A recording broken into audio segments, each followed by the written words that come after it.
This is TWiT. Let's go back in time just a few weeks when I was still on the iPhone 10. One of the things that I did like about the iPhone 10 in my time with it was that the built-in alarm clock had this bedtime feature that at first I didn't understand, but then I eventually grew to love. And one of the things, it sounds like the most simple thing in the world.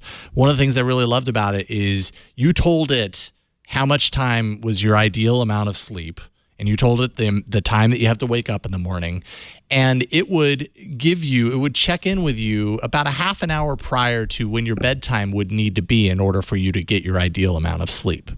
And I found that to be really actually very useful to me, because I'd be in my my 11 o'clock post-work zone, putzing around on the internet or doing work or whatever, and then I get this notification that's like, in a half an hour it's time to go to bed.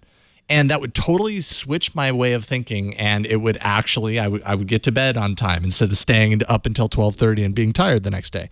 So when I switched back over to Android, I wanted to find an app that at least gave me that bedtime notification, and a very, you guys have all heard of this app. It's called Sleep as Android. It has not been in the arena.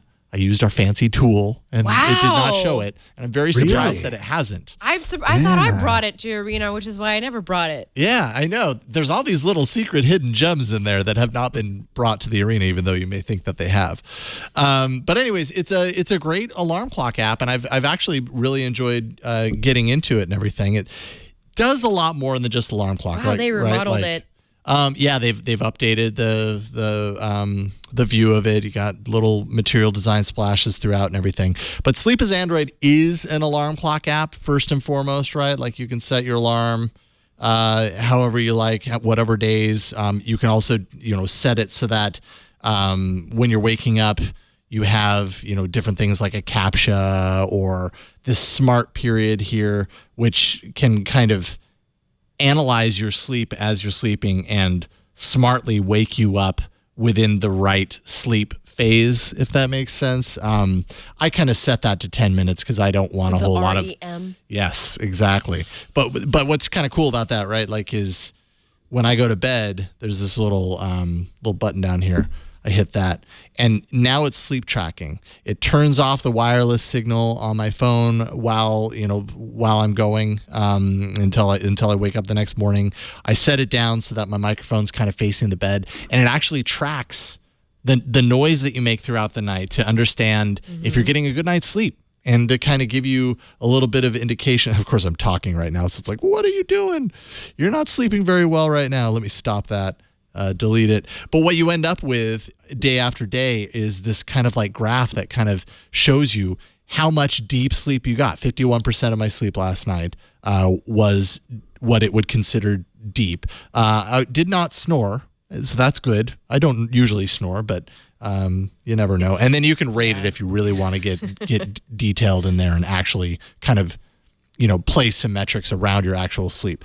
But getting back to the bedtime feature, that is something that you have access to. Bedtime notification, ideal daily sleep income, 7 hours. You can set that, and then every night, based on what my alarm is set for, I end up getting a little notification. It kind of pings me and says, hey, it's time to think about getting ready for bed. And for whatever reason, that's worked really, really well for me.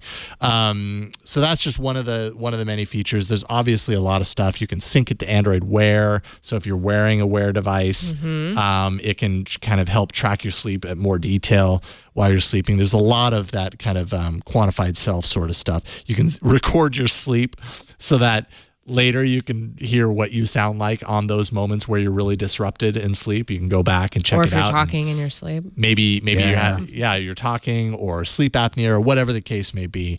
But it's an interesting alarm clock app. I've actually and the other part that I really like about it is that the alarm in the morning is not this rigid like sort of thing, because I hate waking up like that. Oh, yeah. It has a lot of really gentle kind of slow wake options that fade in from quiet and everything like that. And that's just how I like to wake up. That works for me.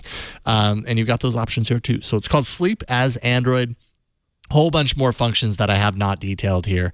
You can get a free version or pay for the pro version, $3.99.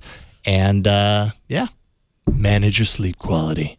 I used to use it to it'll give me a little math quiz. Yeah. So I could turn off the alarm. Yep. To get your brain up. When you need to wake up. When you need to wake up. I have to think. Yep.